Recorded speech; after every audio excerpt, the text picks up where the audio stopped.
环球大战现身入世界最前线，全球各地的观众朋友，大家好，我是林依玲。首先欢迎今天到场嘉宾，第一位是清华大学讲座教授张元廷张将军，依玲好，大家好，以及前国安会副秘书长杨永明杨老师，依玲好，各位朋友好，还有陆军退役少将厉正杰厉将军，依玲好，各位观众大家好。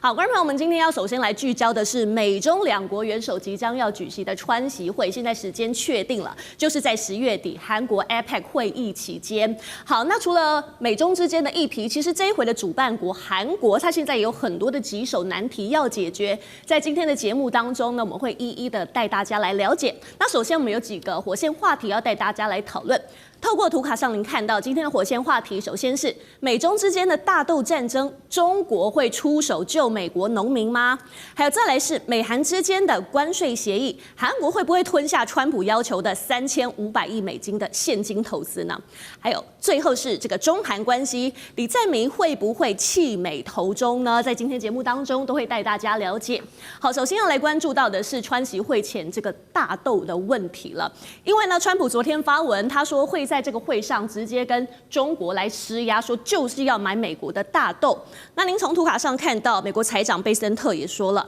预期下一轮的美中贸易谈判上会有重大的突破，以及呢，现在呢也有业者认为说，其实中国在年底之前还要采购大概120船的这个大豆，大约是840万吨。那如果真的跟美国来采购的话，其实量也够多，是有助于堆高运价，成为利多的。好，现在大家就在探讨了，说现在呢，中国真的掌握了美国的大豆市场。那从川普现在的反应来看，是不是真的奏效了？杨老师，你怎么看？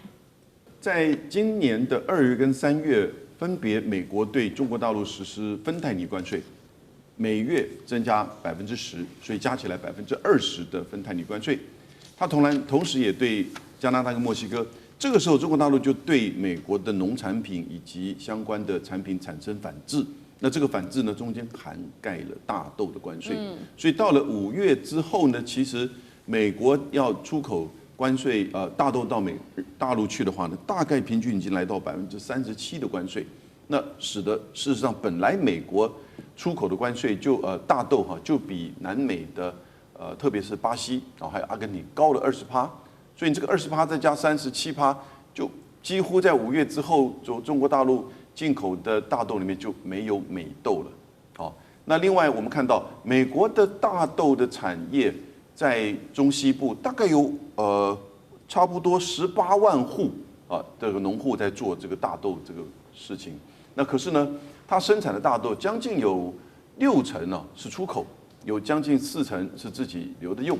那出口里面呢，它大概是占全世界主要的出口的之一。出口里面，60%前往中国大陆。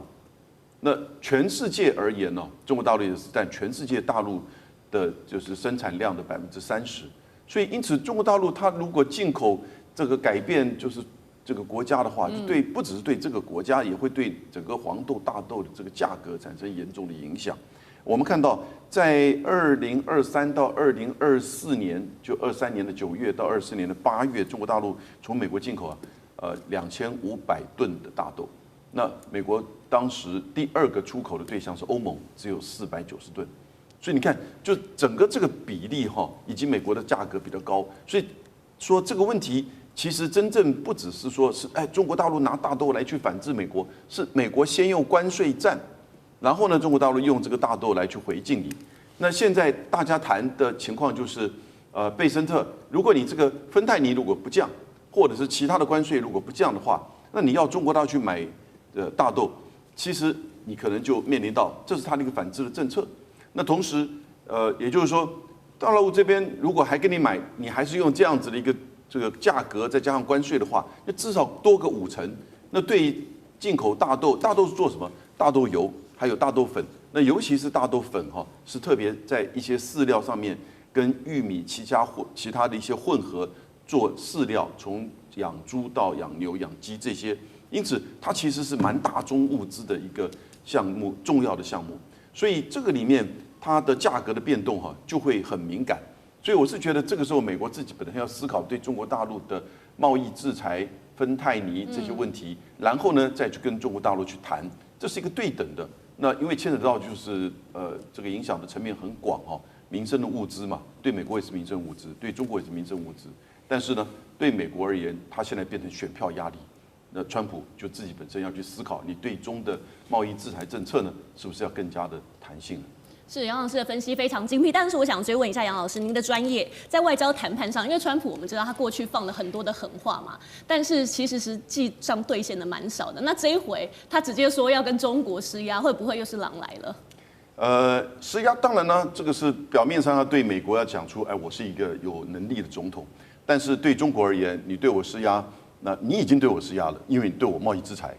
那我就回敬你。所以现在就是在这个过程当中，我们看到别的国家没有这样子一个对等的回敬反制的能力，而中国有，因为它有这个需求有消费，那因此呢，在不同的项目上面回敬你，因此就变成一个外交问题。所以你对内含狠话，跟你在外交上能不能够去处理这个大多的问题，就会显现出你的能力。那最后回敬的是，变成说你到底对你人民的需求是不是重视？是，谢谢杨老师。好，除了川习会之外呢，美韩谈判现在贸易谈判也陷入僵局了，因为我们刚刚也提到了，包含说，因为川普呢，他要韩国以现金预付的方式来支付美国3500亿美金，说要现金。那对韩国来说，这简直根本就是狮子大开口，所以韩国总统李在明直接说 no。他在接受《时代》杂志专访也说了，如果他答应这个条件的话呢，不只可能被弹劾，韩国甚至还会重演1997金融危机的风险。那所以现在呢，韩国正在提出一个替代方案，不过整个上的谈判呢，还是陷入僵局的。但是想请教张将军了，因为目前呢，韩国还是同意说，2026的国防预算会大幅增加8.2%，所以这算不算说，其实他们也对美国释出善意？我认为。他是对美国释出善意，但是我认为是不够的，没有办法讨川普的芳心。你们来看，因为川普的个性呢是狮子大开口，然后呢他会得寸进尺。如果你让了川普，吃了甜头，川普他要的胃口会更大。那我们知道，那现在韩国把国防预算增加了3%，这个8.2%，我认为造成影响。第一个，地缘战略，因为这样的北韩他会不会是不是有这方面的军事上的压力？那北韩它更会加强它的军备，对南韩施压，包括对它的核武，还有这个北韩、朝鲜，它会对它的这个弹道飞弹这种试射更多次来给这个朝鲜半岛的紧张的气氛会堆高啊。为什么？你增加了预算啊？你增加预算是为了谁？是为了针对的就是北韩啊。当然，为了金正恩他会不高兴嘛，他一定会有所动作，那会造成我认为造成这朝鲜半岛的区域的不稳定。尤其是军事上的这种对立跟这种冲突或者压力都会接踵而至。那第二个，我认为他是不是这个，因为南韩在军队这一方面呢，他从56万的这个军队的规模，现在因为少子化，韩国也少子化，降到45万的规模，一下少了11万。那少了人力怎么办？现在招不到哎。现在韩国的女兵的人数占军队的占比啊，从6%增到9%嘞，就还是不够啊。那他是不是要靠军事装备来弥补？因为兵力不够，那要靠火力来弥补兵力不够的这种空缺，所以他多买一些，因为他人不够了嘛。那韩国到现在为止，对这个少子化还有兵力招募不足的状况下，这个主战部队的编线比不够，他也是很伤脑筋的。那最后一个，我认为是这个韩国在这方面依赖美国越来越严重。因为美国到现在为止，韩战1953年结束到现在为2025年了，已经韩战结束72年了，整个的作战指挥权还掌握在美国手上。美国在韩国多少驻军？24000人，但是作战指挥权在谁手上？在美国手上，不在韩国手上。韩国总统是没有办法下令指挥的，是这个样。所以我认为韩国可能更依赖美国了。好，确实，大家这一回在关注美中韩这个三角关系，因为各自有各自的难题要解决。那我们今天还要来看到的是，包括了说中韩之间的关系呢，因为李在明他上任之后呢，是打击反中团体，而且在9月底开始呢，韩国还试办了中国团体可以免签入境，引发保守派团体的不满，所以在其实首尔的街头已经出现了很多的抗议活动，而且被警方取缔。好，不过想请教厉将军，因为李在明他自称亲中嘛，打击这个反中团体，释出一些友好的讯号，但是中韩的关系会因此破冰吗？中韩的关系不会因为李在明而破冰，但是会因为美国而和解，走向比较和好的方向。因为我们从这个2016年这个美国在韩国部署萨德系统那次事件就看得出来，那时候部署萨德系统以后，当然引起中国很大的反弹，因为这个萨德系统部署在韩国境内来讲的话，它的雷达几乎可以看到整个华中或华北所有的飞机的起降都看得到。那它的美军的理由是说，它要监视北韩，但是你部署这么远、这么长程的雷达，明显就是针对中国而来。所以那次来讲，我觉得是中韩关系是最恶劣的时候，2016年那次，包括这个我们很多在演艺界上面电影上面中国发起的限韩令，甚至于对乐天集团也产生抵制。那时候韩国是退让的。那时候韩国退让，他就答应说以后不再部署萨德就到此为止。但是没想到尹锡悦上来以后，极度的亲中那时候我们看到他不然他去参加北约的会议，甚至于要组织东北亚的小北约的形态。那他自己本人也到了美国的白宫去唱美国派，那也让美国的这种核动力的潜舰直接开到釜山港停在那边。那很明显的就开始在亲美，甚至于为了美国，为了表达他亲美，甚至于不惜像日本来讲来示好，取消了很多当年这个韩国日本应该赔偿给韩国劳工，他自己主动就帮他取消，那时候也引起韩国民众的反弹。但是最近这段时间这个我发现从李在明他当初就是比较亲中的倾向了但是他也不敢说摆明了他亲中，因为国家还是最重要，国家安全是最重要的。那他也不能依据他的立场，然后就这个第二个是选票考量。但是这次来讲，因为美国川普上来以后几件事情连续的这些造成这个李在明有理由继续，他也必须要向中国更靠拢、更靠近。第一个我们都知道是关税嘛对韩国征收这个15%的关税，甚至于现在讲的要求要3500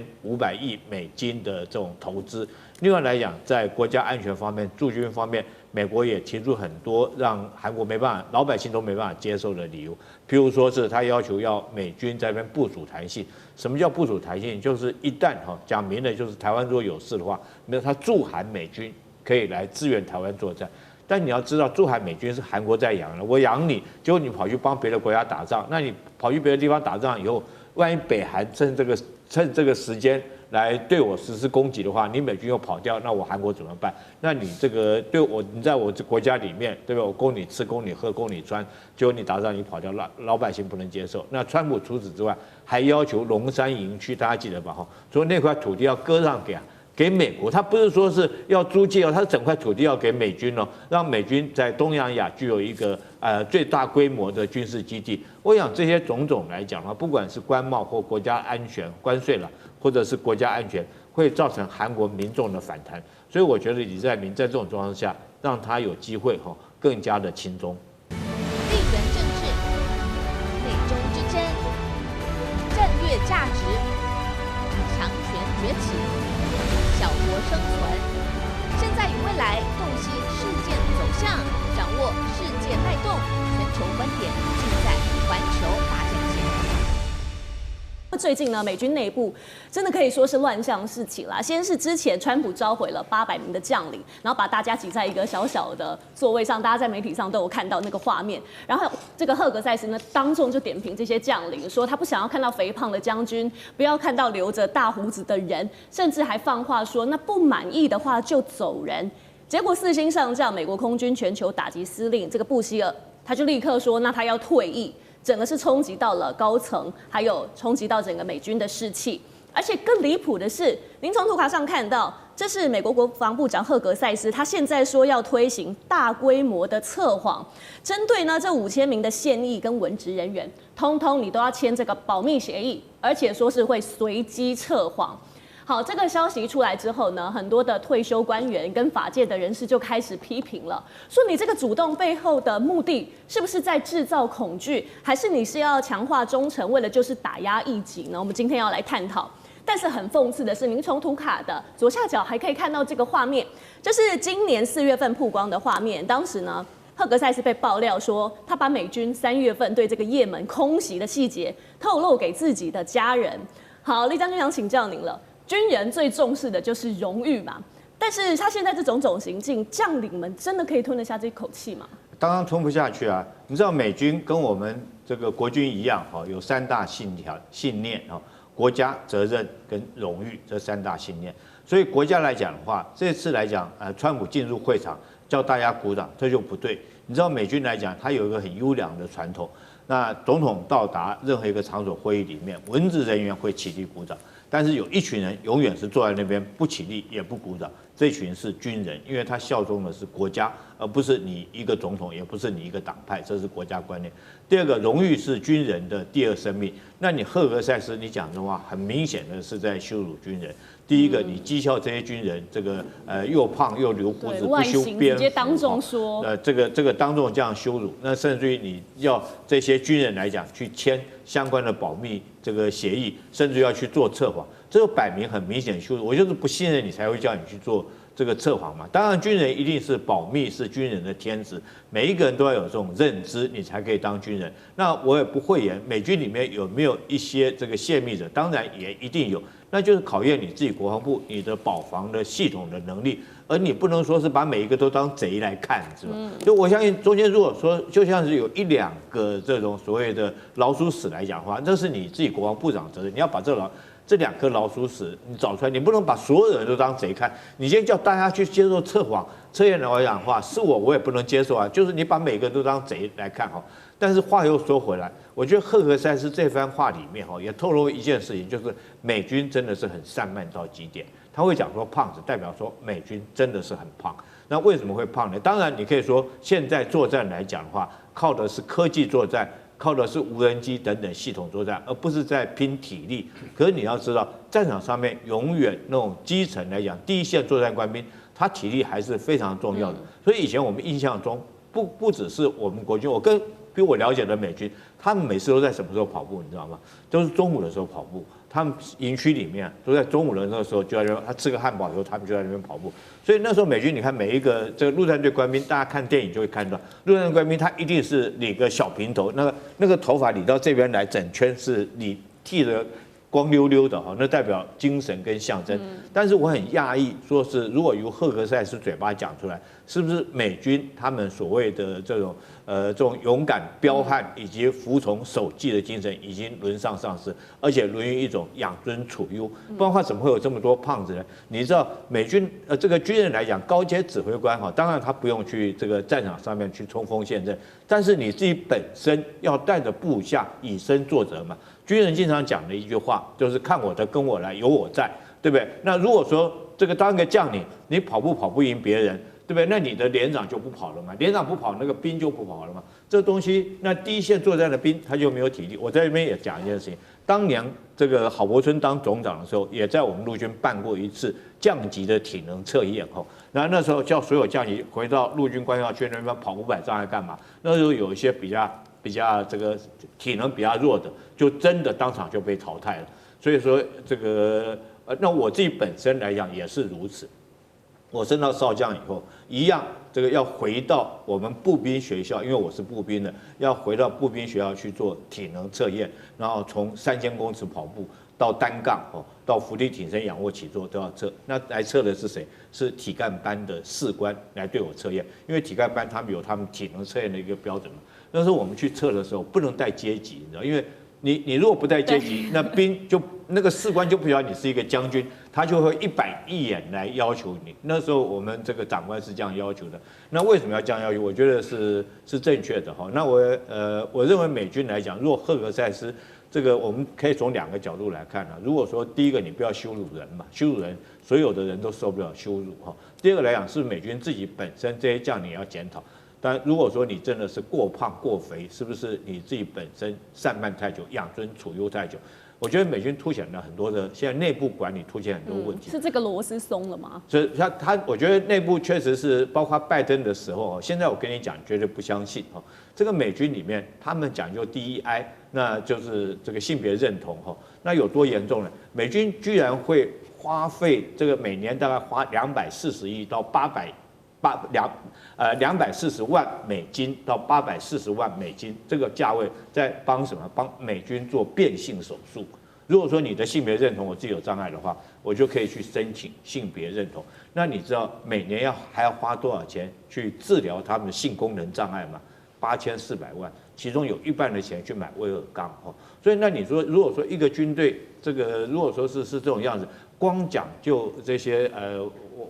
然后不以战力为优先的话，然后光在搞这些东西，难怪美军来讲，整个战力很明显的也已经下降了。那这个是从赫格塞斯自己讲的话看出来，不是又是胖子，又是每天花钱帮这些兵做变性手术，或者是给他们发威尔刚，我觉得这种部队还会有战力吗？是，不过现在呢，美军推行的这些新制度确实引发很多的反弹。那大家也在好奇说，美军现在到底是真的在做这个军事改革，还是在做政治清算？为什么你要在内部猎巫呢？杨老师，您怎么看呢？这个大陆有一位评论，他就说，这不就是西方版的烽火戏诸侯吗？在西周的时候的最后一位当时的周幽王，他就是因为过度宠他的就是妃子叫褒姒，所以他就用烽火，然后呢释放烽火，然后各地的诸侯就赶快来哇这个救援，结果发觉到啊原来是一场游戏，结果真的外族打来的时候呢，他在放烽火，没有人理他了，所以国家也就灭亡了，西欧也就是这个灭亡了。那这种烽火戏诸侯，你现在看。在这一次的整个这个场合哈，就不可思议。你自己本身不是军职出身，你做部长，没有给予你好像是在公司里面或者是家庭里面这种所谓老板或者是父亲，没有这种角色存在。这种是一种管理职位，是一种政府职位，而且美国讲得很清楚。像国防部长是叫做文人管控，所以他是文人出身，他的代表的是这个国家的人民对于军队、对于这个合法的暴力的一种政策上的决策，所以你在这种管理上哈是要合乎你政策上，甚至你没有真正的所谓的管理指挥，要他去做什么，你必须要基于你的政策。结果他在展现他自己个人的权威。他在展现他个人的这种好像我是你老板哦，然后我是你老大，几乎是像黑帮，几乎是像台湾的家族企业。我们台湾家族企业很喜欢骂人呢，哦，你大概接触多了都是如此。那他就这样子骂人的，把底下当做什么？当做他支付薪水，当做他可以对他要求所有任何的加班啊，甚至霸凌，这就是一种集体的。霸凌，好，所以我就有一个美国的这个写的说，将军们的沉默。川普聚集在一个美军将领发表演说，现场的沉默，将军们默默地坐着，他们默默地听着川普含糊不清、喋喋不休发表的演讲，他们默默地听着川普说，军方可以在美国城市作为对美国平民发动战争的练习场，他默默听着。川普要求他们军方从内部打击敌人，他们也默默听着赫德塞斯说，将军们可以无视战争法和国际条约，而且正是这个条约将美国的军队跟野蛮人和战犯区分的差别。所以，这个川普跟赫德塞斯展现出全球对他不信任，不是将军们默默的对他不信任，全世界对他们不信任。所以我觉得这一场。不只是那位后来4星上将的这个辞职而已，反而是全球对于这2位美国政府的不信任。是，而且更讽刺的是，我们透过图卡上的右半边来看到，因为美国花大钱办了说这34年来规模最大的阅兵，结果呢被外界嘲笑说好像在大街散步，认为说这个队伍根本就不整齐、很散漫，那士兵也没精神，甚至川普是当场脸色变得很铁青。那反观中国的阅兵，大家说整齐划一、士气高昂，连川普自己都承认说非常的精彩。好，张将军请教您了。那川普现在采这种激进改革，是不是想学中国？那真的可以让美军变强吗？还是说他的做法其实就是弄巧成拙？我认为军队文化不一样，每个军队有军队文化有它的特色。美国在这方面呢，他犯了重大的错误。他不要这个6月14号，他是美国建国250年的阅兵，既然是250，那非常盛大，这个是非常盛大。结果他这个变成美国这些大兵啊，逛大街，然后太空漫步。感觉到好像是在办嘉年华，一个阅兵就会变成嘉年华，不要规划这个嘛。如果是我规划空中分列式，很简单，10 10个作战大队出现，因为美国的最强的是空军，它的 F-15战斗梯队通过。F-16战斗梯队通过 ，F-35战斗梯队通过 ，F-22战斗梯队通过 ，P-8A 战斗梯队通过 ，B-1B 的轰炸机战略通过 ，B-2A 的U-50的轰炸通过 ，B-52通过，通过，非常浩荡，大概300架到500架，非常浩荡，一通过，这是好了吗？就那么简单？美国规划错误了，因为只有250周年的建国，一辈子就这一次。结果搞成太空漫步，搞嘉年华，那结果川普就把这个事一看93大阅兵，又怎么中国大陆解放军搞成这个样子啊？军威壮盛啊，动作其一啊，严格训练啊，严酷的要求是这个样啊，辞位了。那辞位就把这些众将领抓来训话。军队就是国家责任荣誉，就那么简单。你今天拿这种官箴、官威压倒专业，这是重大错误，不能拿官威去压倒军队的专业。对这些将领，你要很尊重他们。他们军旅生涯几十年，挂到4星上将、3星中将，是这个样啊？怎么可以说你不高兴、不爽你就离开啊？就这样子打，你要将军会怎么想？好，我在你的屋檐下，我先低头。但是对军队的这种荣誉感，还有他的这个我们讲的组织的士气，会有很大的影响啊。看不出来而已，这种是无价的哦。你有价的是这些装备、这些战力哦，但是无价就是军人的这种士气、军人的荣誉受到重大的折损。所以表面看是没事，但是我认为对美军的这种内部文化影响知识体大。是，谢谢3位专家精彩的点评。我们稍微休息一下，马上回来。地缘政治、美中之争、战略价值、强权崛起、小国生存。现在与未来洞悉事件走向，掌握世界脉动，全球观点尽在环球大战线。好，这回的焦点我们要带大家来看到的是美国的蛮横行径又添一桩了，而且川普这回是直接把手伸进了拉丁美洲，因为我们要来看到的是委内瑞拉国防部长直接说了，有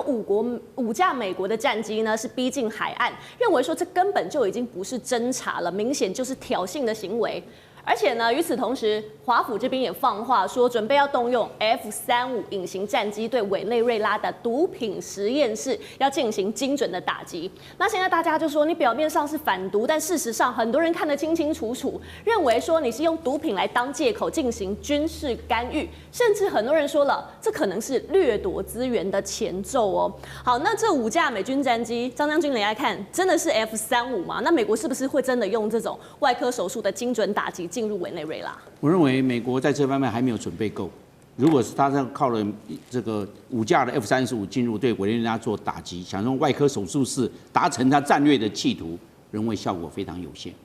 因为你地面部队要不要出动？地面部队让在空中的轰炸跟攻击，它的战果相对有限。躲到地下，在地下化或在指挥所坚固的碉堡，它是所能够承受的迫害力是相对的有限。所以我倒认为，川普在这一方面，他似乎在思虑上是不够的。然后我们可以看得出来，他有没有后续的战术？这个外科手术室的 F-35做渗透性的攻击跟轰炸，后续呢？后续要不要做？他的目标是什么？他的任务是什么？他想达到什么样的目的？我认为不明确。第二个，他有没有准备大量的后勤？因为大量的后勤呢，不是只打这个3天1个礼拜，那万一是打1个月、2个月、5个月呢？后勤有没有准备好？后勤的补给线有没有拉出来？屯储、战备屯储跟这个我们讲到的这个前进的这个屯储有没有准备好？我认为美国还没有准备好那这样的话，是不是川普是为了支持他的前任的这个国民大会的这个议长，就是我们讲的委内瑞拉国民大会议长，叫做胡安·瓜伊斗。胡安·瓜伊斗已经过气了嘛，已经2年已经失去权力了，已经到美国的佛罗里达去避难了嘛。他常常扶持他，我认为因为太久了，人走茶凉。那我认为美国会面临3大风险。第一个，合法性不够。他说为了反毒，那哥伦比亚是南美洲最大的毒品这个生产区啊，那你会不会对哥伦比亚动手，反而对委内瑞拉动手呢？因为委内瑞拉它不亲美嘛，是不是这个样子？第二个，我认为会利少弊多。因为美国总统川普他想要拿诺贝尔和平奖，结果你对这个委内瑞拉开刀，你还想不想要有？你这边，而且由你亲自下令，你还想不想拿诺贝尔和平奖？他一直念之在之，就想要拿诺贝尔，是不是这样子？那你现在选择的利少弊多，那这个是个问题。第三个，我认为这个风险也蛮大的。万一军事行动上面呢，看起来很乐观，万一陷入泥淖怎么办？你就无以自拔啊！陷入之后，你可以发动战争很轻易，但是有时候要收拾、要结束这场战争还蛮困难的嘞。我认为这是个风险。川普有没有好好做评估？我认为这是个大问题。是，确实。那说到更荒谬的是，川普呢，他用一纸备忘录就把这个贩毒集团定义是这个非法的战斗人员，而且宣布说美国跟其处于非国际性的武装冲突。好，这意味什么呢？意味着美国它可以绕过国会的授权，那随时就来派兵作战。好，这下呢可不是简单的缉毒了，是把这个总统的意志，大家说你直接就是化成了军事行动，把国际法是不是踩在脚下？厉将军，那就您来看。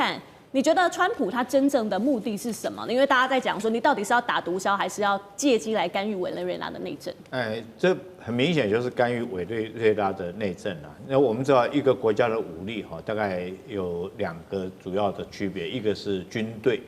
那军队很明显是对付外来的敌人，那叫军队。那如果说是这个维护自己国内自己的治安，那叫警察那如果说在警察跟军队中间的灰色的这种这个为非作歹的歹徒来讲的话，其实在中国大陆他们用的叫武警这种层级。那我们台湾来讲的话，譬如说是我们海巡，在海上海巡。那大陆来讲的话，他们也有海警，那是应付海上。那美国也有类似的组织啊，譬如说他们的国民兵或者是说他们的海上防卫队都是维护海上的治安，但是不需要用到军队，因为你用到军队必须要国会同意，而且按照联合国的规章来讲的话，你必须要正式的宣战，你才可以用军队来对付这个敌对的一个国家或团体。那如果说是纯粹走私贩毒来讲的话，如果说你认为警察的战力不够来讲的话，你顶多就是海巡队嘛那你现在突然用到军队，那我跟各位报告这一定是之后就一定看川普的笑话，这绝对无误因为这个《孙子兵法》讲了一句话：兵贵胜不贵久。那这支军队在海上已经漂了1个多月了，你这1个多月，你看看那个官兵在海上的生活士气，他们后续要不要休假？我跟各位报告你刚刚这个依林问得很好，他的战略目标是什么？在战略目标，如果说是要推翻这个委内瑞拉这个马杜罗来讲的话，那你这个是你的战略目标，你依据你的战略目标，就会决定你的军事行动你依据你的军事行动，就要决定你要用多少的兵力部署，要几艘的战舰、几艘的战机，才可以达到这个目标，才可以支持你的这个作战构想嘛。然后你的作战构想才能够达到你的作战目标。那我们现在看到，如果说你的目标是要推翻格瑞纳达，推翻马杜罗来讲的话，我们按照战史来看，当年这个美国要推翻海珊的时候，海珊政权也是一样，他动用多少？他整个用联合国的部队，整个组织一个盟军将这个海珊打败。那你现在来讲，虽然说你用了8艘的军舰其中包括 F-35战机，包括你的硫磺岛2栖攻击舰，但是如果说用这个军力来讲，要对付一个国家，我觉得还远远差太远。因为后续来讲，大家不要忽略了。这个委内瑞拉虽然说它国防战力不是很强，但是它后面有很大的战友它包括中国、包括俄罗斯都会站出来力挺它。现在我了解的，好像中国的815电侦船已经开过去，提供相关的电子资讯情报给这个委内瑞拉。我觉得美国川普这时候你用这个事情，第一个师出无名，你怎么可以用军队去对付平民，而且你没有任何的证据可言？第二个来讲，师出无名。第二个很明显的就是说，你到最后无功而返，你会很难看真的是会很难。如果你到时候什么都没有，你就这个鸣金收兵，部队就撤回来。那我就撤回来的可能性非常高。你说要打，早就动手了嘛。这个我们讲究作战，讲究奇袭主动，对不对？你已经在外面1个多月了，那你还没有打。那你叫什么？等人家都准备好了，你再开始打嘛？那你1个多月没有打，我认为说他就没有打，只是说川普现在不晓得怎么样结束自己闯下了这场闹剧，他不知道怎么样下台，所以他部队不晓得怎么撤回来。是厉将军直接点出了师出无名这一点，因为大家也在看说，如果真的很严重，你美国用这种反毒为名，但是你派出了是空军特战部队，真的进入到委内瑞拉，那整个拉美地区都会陷入不安的。我们要从历史经验来看，从巴拿马到伊拉克，美国打的每一场战争呢，最后都是剩下了废墟、仇恨。那其实这些在拉美国家眼里，他们都是看得非常清楚的，认为美国你现在就是要假借毒品战争，实则你觊觎的就是委内瑞拉的石油跟天然气。那想请教杨老师，您看美国它这种非常蛮横的手段，会不会引爆拉美的反美浪潮？甚至说，那这些国家他们会不会团结起来，转向中国来寻求资源？团结起来应该在这个事件上，不容易引发，但是集体性的其实已经在经济层面跟中国的关系是越来越密切，因为美国的门罗主义下对中南美洲的政策，这个将近100多年来其实没有太大的成效，你看反而使得中南美洲贫富差距非常严重，而变成美国的经济作物的就是后院，同时呢。贫困的这些人们只好用移民的方式，用2个脚往就是墨西哥跟美国，使得美国更加的感觉到它的优越感，高高在上。所以现在这个反移民问题，也使得中南美洲对美国的这种信任感其实是跌落的哈。那这一次你看到底美国会不会对委内瑞拉动武哈？如果从一个问题来看的话，他对于马杜罗的悬赏提高到5000万美金了。本来是2500万，这个在1989年去打巴拿马的时候，诺瑞加也当时先是这样子做，他把他的悬赏金提高到非常高。那第二个就是已经就兵临城下了，就在几个小时之前，5架 F-35刚刚提到的，已经接近到委内瑞拉自己本身的 ADIZ， 甚至进入到距离海岸只有75公里的地方，这是明显的挑衅。你在别的国家这个不可思议的，所以。那它当然，它只是一个就是说经过，那但是高度维持差不多在18000公尺左右这个高度，所以呢，这样子的一个作为，使得委内瑞拉大幅的这个反对。那可是这个动作已经做到地步，你会不会打？可是如果他真的要打，从另外一个角度来看，我现在发觉到在大陆上的一些军迷们就在等啊，因为委内瑞拉他购买了中国大陆制作的反舰飞弹，叫这个。应该是就是一种特殊的反舰飞弹啊。那它事实上非常有这个功用 ，C802A 也叫做鹰击8那但是呢，另外它也购买了大陆的一些就是坦克跟这个装甲车，所以实际上如果真的打起来的话，川普这边可能认为，看他要不要听这些将军的专业的这个建议了哈。因为照刚才我们党讲的话，他把这个将军都当作自己的好像。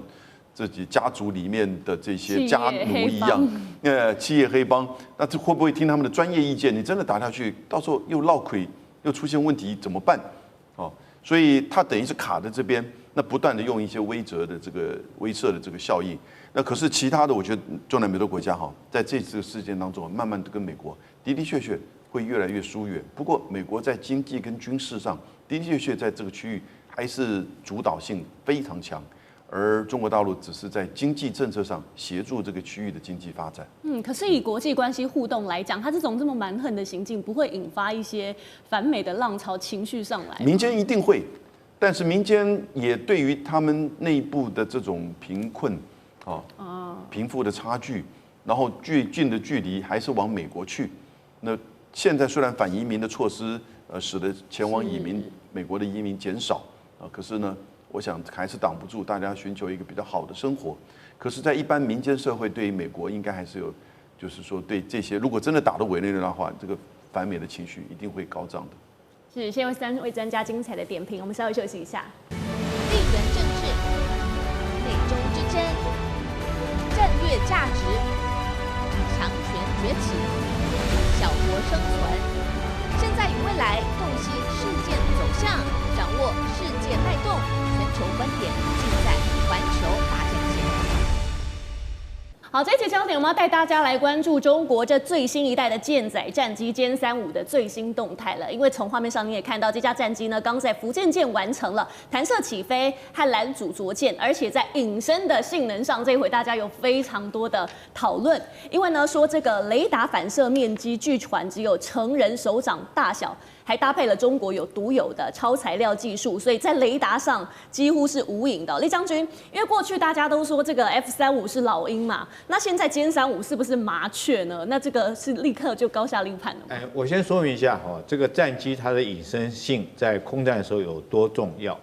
我们以这个歼35这个 PD-15导弹来看的话。PD-15导弹它的有效射程是200公里这是在印巴57空战的时候已经证实了，它确实可以在200公里击落敌机。那试问一下，如果说歼35在遭遇敌机的距离是超过200公里以外来讲的话，它已经发射完导弹，那对方的敌机这时候因为它具备隐身性，它现在大小在这个如果说200公里之外的话。它可能这个你看到它是根本就看不到的，它如手掌大小，大概要到60公里这种距离才在雷达显示幕上面才看得到，它像是一只鸽子大小问题是说它不会跟你飞到这么近它在200公里之外，它已经发射完导弹，已经射后以后不理就回头掉头走了。所以说这隐身性对未来的空战确实有它非常重要的一个角色在里面。是，那想请教杨老师，因为中国航母电磁弹射测试成功的话，将来可以搭载更多的歼35嘛，还有无人机。那对于区域战略还有国际间的军事平衡，会带来什么样的影响？现在它已经进入到3航母时代，我们预计大概在10月，至少今年年底以前，福建舰会成军，那应该也会同时的宣布004甚至005的计划。那如果走向就是核子动力，那我觉得004、005将来的进一步的推展，使得整个西太平洋其实在航空母舰的数量上就会跟美国匹对，因为美国不太可能把它的航空母舰都开到这个区域来，通常它会有一半要去维修，另外一半要全球的部署。所以我们看到过去最多也就是2艘航空母舰，而且中间可能都是另外一艘前往另外一个区域。这个时候你在这边你加上这些弹射的能力以及 F-35，还有就是特别有一个就是雷达的问题解放军的有源相控阵雷达其实都已经用到在材料上面了，它用到了就是叫做碳化镓的这个雷达，它的功率也就做的那个芯片，它的功率其实放大功率是比较大的。然后呢，侦测的范围准度都比较准。美国到现在还是用砷化镓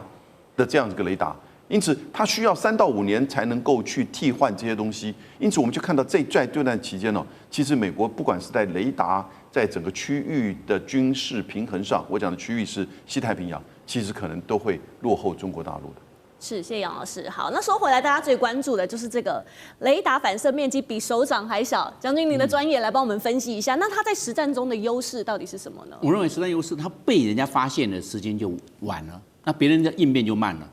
那变成他发现别人的快，别人发现他慢，那原则上目标获得的快为胜优势，因为别人还没看到我的时候，我先看到他了，我先看到他，我先展开我们讲的发射飞弹或者其他的这个战术动作之前，我先做，就是所讲到的先下手为强，是这个样子。那现在另外一个就是应变时间，因为空战来得非常快，它是以秒以分来看。那以秒以分来看的话，因为我逆中效果好，那我逆中效果好的话，我到最后面已经到逼近你的时候，你才发现到我，这个时候我已经做完我的这些攻击上的动作，那这样的话我占优势，而且这个还强调这是单打独斗的形态那现在作战是采取是系统化作战、网状化作战的形态，大家是一个组合的训练，由空中预警机在做空中管制，然后经过链路，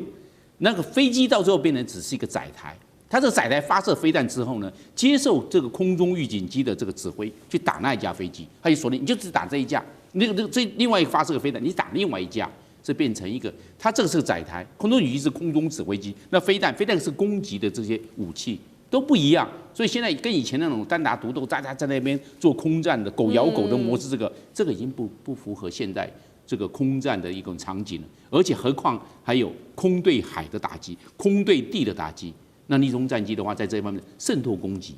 因为什么？它逆中渗透攻击能够达到效果。它这个双面提花它这个产生的这些雷达的反射，把它反射掉，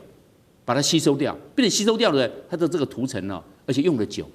你原来的原始的那种涂层逆中涂层用的，我们讲用的一下，你要知道进入云里面就把你吸收掉，因为速度很快，经过空气的摩擦消失了。但是这个双面提花，它这一方面。就跟好像类似进入我们的隔音间。我们隔音间之后，为什么我们在这个录影棚没有回音呢？因为声音把你吸收掉了，那就是这个效果。那为什么这个逆中战机它除了角度之外，双面提花为什么没有雷达波反射了？它把雷达波给消失掉了，吃掉了，根本没办法反射，所以它的效果有时候到达80%到90%的逆中效果，让你根本没办法发现，而且用的又久，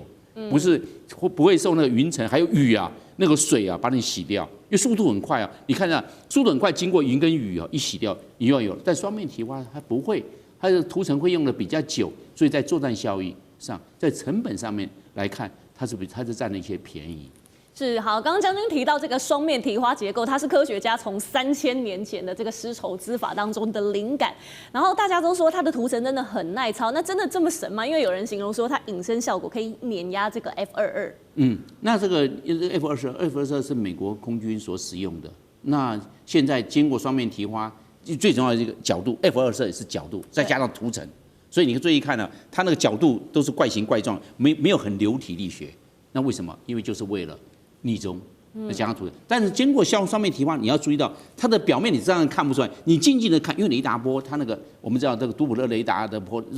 那个不是那个我们知道都是拿毫米微米在那边看的那种，几兆微米这么看的，所以它上面表面啊粗糙你还看不出来，你以为它飞机的表面是一体成型，其实双面提花你要拿着放大镜去看，里面原来上有些粗糙的东西了，那这粗糙的东西就是把这个雷达的反射波给散射掉跟吸收掉，是这个样子。那将来的话，这种打仗啊，这种尤其在空战啊，那就是让雷达看不到，因为雷达就是眼睛，让眼睛看不到，那对方就发现不了目标，就没有办法产生攻击。所以只要知道这个逆中的战机以后，为了讲第5代一定要逆中，如果你没有逆中，那就是第4代了嘛。第5代以上一定要逆中啊。所以看现在的这些飞机的设计，跟以前的那种传统的流线型截然不同。是，最后要来看到这个军事焦点是包括呢，福建舰已经试射了这个歼15T、歼35，还有空警600。那076型的四川舰的电磁弹射也快要进行海试了。想请教将军，四川舰可以弹射歼35加无人机的话，这会怎么样改变解放军那未来在海上的这个作战方式呢？我认为就像是个多元化的运用，因为你看多，我这个飞机啊。我这个航空母舰呢，可以用弹射很多的飞机，包含空警600、歼15T 或歼35，或者是无人机，我很多。我针对我的任务的性质，我来配比。我这一趟任务我要歼35要多一点，因为要逆中。我这一趟任务的话是对海打击，我可能要歼15T，因为它载弹量大，它可以。我这一个东西它需要长留空、长航程，那我派无人机，而且风险很高，那我派无人机吧。针对你的任务来搭配。这个配比是多少？这个占30%，这个占60%，这个占10%，还是这个占50%，这个占20%，这个占20%。按照你任务来配比，就很有弹性。如果没有，你大概就只能弹射这种飞机。你任何任务，对空任务也是它，对海任务也是它，晚上夜间打击也是它，你就是没有这方面的弹性的调整。那弹性调整的话，你所能够发挥的作战效益就相对压缩，相对受限。可不可以达成？可以，但是问题是。你要派更多的兵力，因为你没有弹性啊。那你可以针对任务弹性，你今天出的是什么任务，派什么的多。我今天出的任务是风险很高，我上面无人机就要多。那无人机多，因为我风险大嘛，我要为了保持我的安全嘛。那今天的任务是完全制空，降空有空优。那我的这些派这些我们讲的歼15T 或歼35比较多一点，因为这个完全空统统掌握，这个海上跟空中的都已经扩清空域了。这个可以派这些战机进行这些打击的任务或战场主角，或者是密接支援作战，都可以这是看任务特性。所以我们讲的筹码多了，弹性多了，你在用兵这一方面呢，就可以有更高的成功公算。是，谢谢3位专家，我们稍微休息一下，马上回来。地缘政治、美中之争、战略价值、强权崛起。小国生存，现在与未来洞悉事件走向，掌握世界脉动，全球观点尽在环球大战线。在一起焦点，我们要带大家来关心乌俄战场上出现了重大的变化。我们要来看到的是，从3月份以来呢，俄军是一路的猛攻，夺下了超过3500公里领土。那9月份大家很关心的是说，现在战况呢明显的放缓了，让外界开始怀疑说，这是不是俄军你开始打不动了呢？所以现在呢，战场上的前线最新战况，我们要请厉将军来帮大家分析。好，我来跟大家报，因为我们经常看俄罗斯的地名，大家都并不了解哈。那如果说用图来说明的话，大家会比较清楚相关的位置哈。我现在首先说明，这个如果说就军事野战战略的角度来看的话，那这场战争，这个俄罗斯打的是标准的外线作战哈，那乌克兰打的是内线作战。那外线作战，这个所谓外线作战就是多线采取向心攻击。那现在俄军来讲的话，我们可以很明显分得出来哈。大概我认为说有3线，第一线是从这个库斯科尔这边沿着苏梅哈，向这边发动攻势，这是第一线。这个所以这边有讲苏梅。第二线就是这个哈尔科夫哈，哈尔科夫这边就是伊久姆这边哈，这个向这边发动攻势。这边有个库皮扬斯克，等一下我特别会在这边跟各位做说明，这是一个关键的一个节点。第3线就是我们常讲的红军村哈，朝向扎波罗热这方向发动攻势，大概可以区分为这3线在发动攻势。那外线作战有一个这个战胜有一个很重要的一个关键，就是这3线可不可以协同一致、协调一致？如果说有一线没办法协调一致的话，你就很容易被内线作战的军队来讲的话区分击灭。但是我们现在看到，由于这个俄军它通讯器材都已经非常的进步哈，所以3线协调得非常很好。那再来我们看到哈，这是战略上面来看，我们讲说战术动作，这是来讲红军村这边，大家记不记得在上个礼拜的时候，川普冒出一句大话，说俄罗斯是纸老虎，然后这个泽伦斯基也很飘哈，说他这个叫乌克兰叫这个克里姆林宫那边要准备这个坑道这个防空洞哈，他准备要反攻了，而且这个川普说，如果说是这个让北约支援给乌克兰适当的军援来讲的话，他们有可能收复乌东的失土，全部收回来。为什么川普讲这句话？因为在红军城这边哈，确实发生了一些变化。那红军城发生什么变化？就是乌军打了一场胜仗。那时候乌军为什么打胜仗？他用他最后的预备队叫做这个亚速旅12旅投入到这个地方来。那时候这个俄罗斯的部队哈，这个在战术上面他太突进了，太冒险，他往前面突进，往前面打进去，你侧翼就都两边的。就像是往前面一拳头打出去，你两边的这个腰部就露出来了嘛。他这个乌克兰军队就用他打他的腰部，用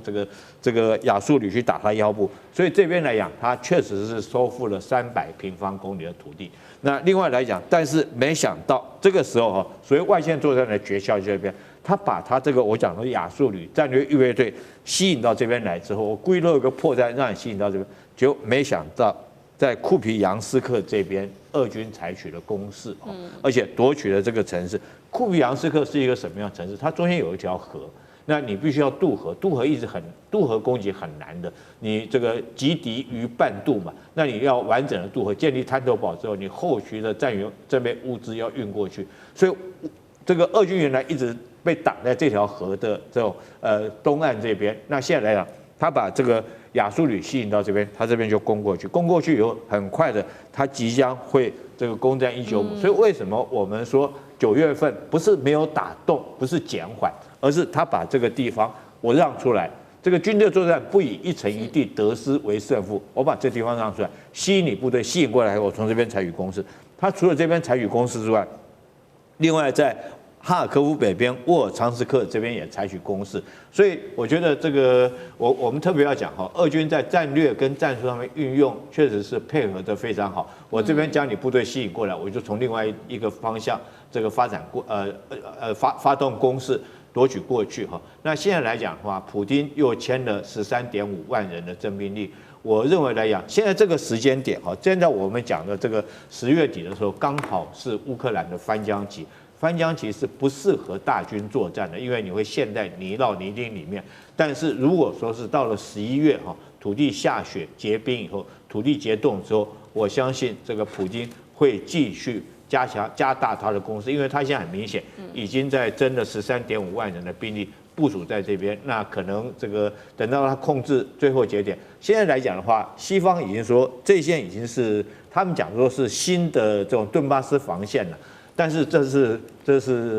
这个什么叫就是西方学者的说法。如果用军事说法，这叫什么？我认为是最后确保线。如果这条线你没守到的话，我想后续来讲，乌克兰可能全军败退。好，谢谢厉将军非常专业帮我们剖析现在最新的战情。但是另外一头我们要来看到是美国它提供的给乌克兰的这个爱国者飞弹，因为过去呢曾经被吹成是防空神话嘛，但是现在战场上传回来的数据好像不是这样哦，说这个拦截率只剩下6%，几乎完全失效。大家就在说是不是乌克兰的防空网面临到巨大的漏洞了呢？张将军，我认为在这一方面是因为这个随着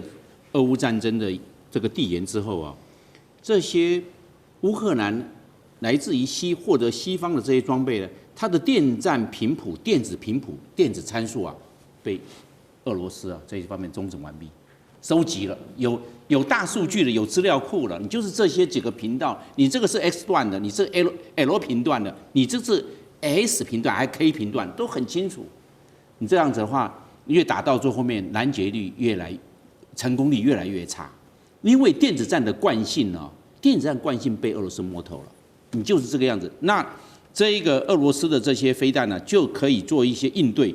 有一些抗干扰，专门去抗干扰，把这个爱国者2跟爱国者3型的这些飞弹呢，给干扰到它的地方，就变成这样，被掌握住了，整个的节奏，电战的节奏被俄罗斯掌握，所以现在这个爱国者2或爱23去拦截这些飞弹的，这个成功率就相对有限。现在这乌克兰所获得的爱2跟爱3呢，是老批号的，它的速度啊，大概是3.5倍音速上去拦截。但是我们现在俄罗斯所发射的这个伊斯坎德尔，它的终端的速度是6倍音速，你3.5倍音速去拦6倍音速，困难呐、你太慢了，它的速度还比你还快。如果拿真果树飞弹的话，俄罗斯打过真果树飞弹呢，它的速度是11倍音速，你怎么去拦？那么快，你那么慢，怎么去拦？因为在我们叫拦截，在看速度，要比你快，我就拦截到你。结果我就拦截你越跑越远，怎么去拦截？或者在速度上，这个俄罗斯在这方面也占有优势，因为它采取攻势，它发射的是飞弹。第三个，我认为乌克兰训练不够，拿的是老批号的，你是旧弹，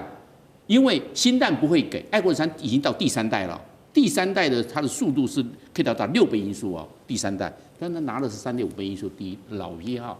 然后现在训练又不够，乌克兰他是上战场了，他能够操作吗？每一个人都老到，你只是刚合格，人家是成熟跟老练，你是要合格阶层，那人家是老练阶层，你合格对老练，当然没办法。所以我认为他的最重要消耗过快，补给太快，训练不够，造成他比较战场上比较生疏，对这些武器装备的使用并没有那么老辣。所以他现在拦截的成功率是有限的。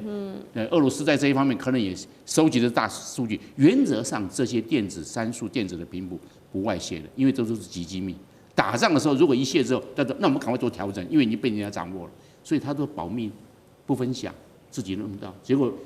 这个乌克兰还被蒙到鼓里，因为这个还蛮有效的。结果一上去之后，弹落荒郊，根本就没有办法拦截到。所以到现在来看的话，乌克兰在这方面是比较吃亏的。最重要的是它的战争的耗损太快，兵员的补充，这个仓促成军，毕竟战力有限。是，确实现在乌克兰的防线吃紧。那川普呢？大家形容说他是不是突然间好像吃了后悔药？因为他批准说提供这个机密情报，要帮助乌军来打俄国境内的能源设施，说下一步还要送上战斧巡弋飞弹。那同时，欧盟也准备要动用冻结的俄罗斯资产来支援乌克兰，但是普丁就放话了，他说：“你敢动用俄国的资产的话，我就把你们的资产全没收。”那北韩方面也是有动作，他们派了2万的工人进驻到俄罗斯生产沙赫的无人机，还有一些军事装备，等同是给了俄军非常强大的后盾。好，不过现在大家很好奇说，川普是真的会提供这个战斧飞弹吗？还有说，欧盟你动用资产，那北约会不会直接摊牌？还是就只是做政治表态？杨老师，我觉得现在战争进入到一个转捩点，也就是川普似乎恼羞成怒了。他本来是希望能够去促使停火，停战，甚至和平协议。他还在阿拉斯加跟华盛顿接待了普京和7位包含泽伦斯基8位欧洲的这些领袖。结果不成功的情况之下，他现在大概想要用武力的方式来去逼使普京退让。但是这招有用吗？过去的经验看起来没有用的，因为在刚才2位的解释很清楚，在战场上，不管是地面还是在无人机、在飞弹层面，俄国是占有优势的。那现在战斧飞弹能够去平衡过来吗？一枚战斧飞弹要多少钱？140万台币啊！对不起，140万美金呢。而如果我们看到日本在去年2024年买了400枚的战斧飞弹，居然花了2450亿日元，我算了一下，一枚就400万美元。那当然，日本买的一定比较贵。可是呢，在战场上，这种可以大概2500公里范围的射程的战斧飞弹，那你能够用几枚？你真的能打吗？你打到俄罗斯的能源的基地或者是军事基地，你会招来俄罗斯怎么样的反制？反制在乌克兰境内的核电厂会不会？甚至反制到北约国家波兰、波罗的海3小国，因为之前他在无人机上面已经这么做了。如果真的打下去，这个战争会升级的。这个战争一旦升级，那就会变成一个区域性的战争，不再是俄乌战争了。区域性的战争就是说，北约会被牵扯进来。当北约牵扯进来的时候，你美国有那个意志，你川普有那个意志，有那个胆量，最重要是你美军要被测试，你有没有那个能力打这个战争啊？这个会完全的摊牌。这几个问题都是很深刻的问题，有没有那个意志？有没有那个胆量？最重要，美军真的有没有那个能力？北约有那个能力？搞到后来就是结果就这个战败，或者是干脆就草草的就说赶快结束，寻求和谈。如果这样子的话，其实整个全球对美国、对北约就完全看穿了。我觉得其实现在在就是整个军事的对峙上面对俄罗斯，美国一定要谨慎再谨慎，最好能够去和谈。